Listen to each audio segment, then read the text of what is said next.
5 red lights in Budapest. They're out and we're underway.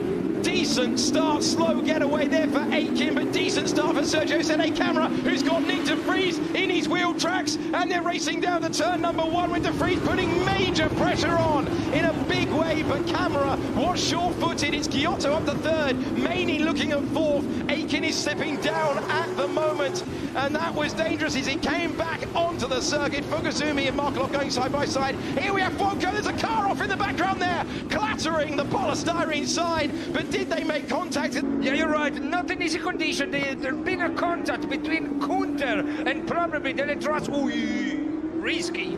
Very risky indeed. Tyres and the conditions, and this was getting very, very close indeed to contact. There was contact a couple of times between Alexander Albon and Roberto Merri Today, you know why? He's using the curb under wet.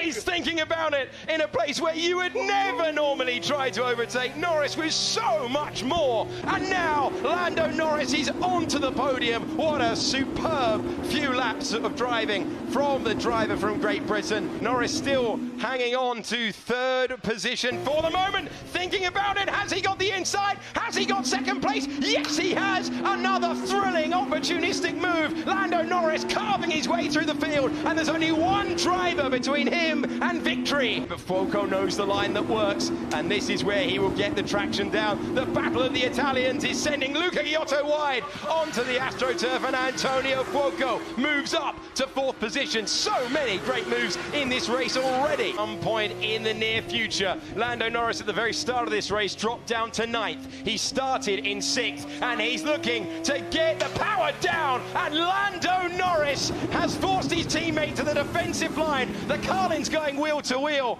Sete Camera doesn't want to give it up, but Norris is getting on the power earlier. He's powering ahead, and Lando Norris is taking the lead of the feature race with a storming set of laps that have been absolutely phenomenal. For the 2nd position, look, de Vries is already rear at the back of Norris. Oh, what a control! Nearly off. And de Vries maybe is trying, and not an easy condition there in the middle sector, but he's very close to the pits. Here we go. Here's Russell. The car is just not stopping. The engine is supposed to be on. Does this throttle stay open? Yes. Well, we have the box. This is getting dangerous. So Russell's saying the car is dangerous. It's not stopping. And he's had problems since he got to the grid, had to go to the pit lane, had a stall from the pit lane. A torrid day for George Russell, the points leader, especially so when your nearest rival in the championship has put on that sort of performance. I'm sorry for him, because it could be interesting watching his race on top of the field, because usually wet condition is one of the strongest, but today, look. Traction as they head down the hill. He had a bold move here 1 year ago when he was racing for Rapax, and he's got the inside line. Does he have the traction? He's going to try and force Camera wide, and we're on board with Fuoco. We're in what is currently 4th position. All over the road goes Sergio Sede Camera. This is going to be close. There he's got his hand in front of his eyes as they go to turn 4, and that's why it was so close to contact between the two of them. But de Vries got the move done. He improves to 2nd, and now Fuoco going around the outside to take 3rd. Camera can't fight back, and just getting such good traction there. It's not only 3rd for Fuoco, he's trying to make it 2nd. He's going to have to bail out, and he does bail out. De Vries getting the elbows out. Fuoco doesn't feel like giving that place back, and Camera trying to come back. Magnificent. More grip. Maybe there was a contact. You were right. Ooh, yes. Yes, there was. Incredible stuff there. He was so lucky not to lose his front wing. Lando Norris is 10 seconds in the lead whilst this is all going on. 10 seconds whilst they fight for 2nd place. Oh, going lap after lap after lap. You're on board with Antonio Fuoco. Ferrari versus McLaren in terms of junior drivers. Fuoco forced to give the position back to Nick de Vries. And Nick de Vries, both of these guys, race winners so far this year, but not in the opening race of the weekend. Both sprint races, they're looking to try and get on the pit lane, and they've got medium tyres ready. Good choice, try the slick, because Camera was losing position. Maybe having immediately the slick tires can be an advantage for him. It would be risky the first few corners because they are wet and there's no temperature on these tires. But I think that in the last sector can be an advantage having the slick. So the drivers are gambling. in the first few laps of the race. Now he's coming back. Fuoco the inside is a bit... Oh, what a late move from Antonio Fuoco, but it's good enough to take second place in this ever-changing order. The Charus Racing System driver gets himself up. Amazing stuff better than that. But it's De Vries. What's that? De Vries breezing through. I think it might have been De Vries. There's a camera as well. Oh, so close to creaming into the back of the Charus Racing. To change his nose on the first lap. This is Fuoco going down the hill. That sinking feeling heading wide, so one position lost at that stage. There goes Sete Camera, and that was close to ending up in the Armco. Yeah, you're right. He risked so much. De Vries with a scorching lap. This was Norris off the road a few seconds ago and nearly lighting up the rear. Maybe the DRS will be able for the next for the last part of the race. Aitken is on the outside. Oh, that's going to be close, and Aitken did well there. Decided not to risk it. And now Aitken maybe is close enough to try the attack on Fuoco, but there's no many lines in this approach. Ooh. Getting so close, getting very nearly.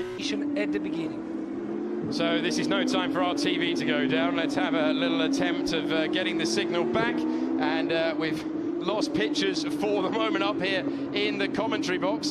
It's now over. It's all about the defensive driving from Lando Norris. It's all about Nick De Vries maybe answering the one question. He's got a chance. He's got the power down, and he's taken the lead at the first opportunity he had. Nick De Vries flies through into the lead, and he's turned a 14-second deficit into the race lead in the feature race at Budapest from Nick De Vries. Now Sergio Sete Camera is finding some pace as we get the last of the wet running. Now Albon, is he going to try it down the inside? Oh, he's tried it, but it's too wet down there, and that is why Aitken for so long keep it out of the barrier just about for Alexander. Oh, and no, he hasn't. Oh, so close to dropping it twice there. In Albon and Merry, who tried to sweep round and now does wheel banging again. Unbelievable stuff to open the door for Luca Giotto as they go to turn number 4. You need commitment here, and Giotto just about hanging on to it. This is wild stuff.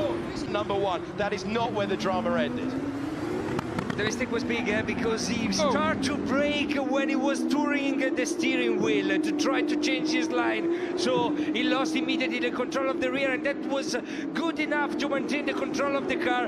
And then this bump that there is at this exit, you lose the control there. Artem Markelov getting very close to Fukuzumi ahead of him. Both of these drivers will know that they're within striking distance of the reverse grid pole. It's just up the road. It's that car 2 along. And Markelov, who's had a few moments off the racetrack, in a great position now in the slipstream. But remember, he's got to go on to the wet part of the racetrack if he's going to take the position away. So he's going to try and force Fukuzumi into an error. He's getting ever closer. Just grid pole place. And Latifi drops down the order, and he's come to a stop. And the virtual safety car is deployed to halt this amazing race. The driver from Somerset versus the man from Belo Horizonte, and they are now flying down the main straight here, very close together indeed. Nothing between the Carlin pair. Is Sergio Sete Camera going to risk it against his teammate? He dives to the inside. Is there the grip down there? No! He throws on the anchors, but it's not enough to take second position. The battle becomes between 3 cars now for second position. De Vries is well up the road on the final lap of the race, but who is going to fill the final positions on the podium? Sete Camera is going to offer the attack down into turn 1. Oh, it's a late move. It's good. Can he slow the car down? No. It's the comeback one more time for Norris, and Fuoco is trying to take the final place on the podium. And what could have been second is now 4th for Sergio Sete Camera. Norris is still second. Fuoco up to 3rd. First half, it was all about Lando Norris. In the second half, it was all about Nick De Vries, who for the 3rd time in Formula 2 sees the checkered flag and weaves across the line to take victory. Nick de Vries wins, but who is going to be in second place? It's going to be Lando Norris after contact between Sete Camara and Fuoco. They collide at turn number 13. Unlucky for Camara. In second place is Lando Norris. In third position on the road, Sergio Sete Camara. Fuoco drops down to fourth, but he will argue that was not his fault at all. This was the final sector of the last lap, and Antonio Fuoco tried to take second place away. Got very, very close. Wait for it.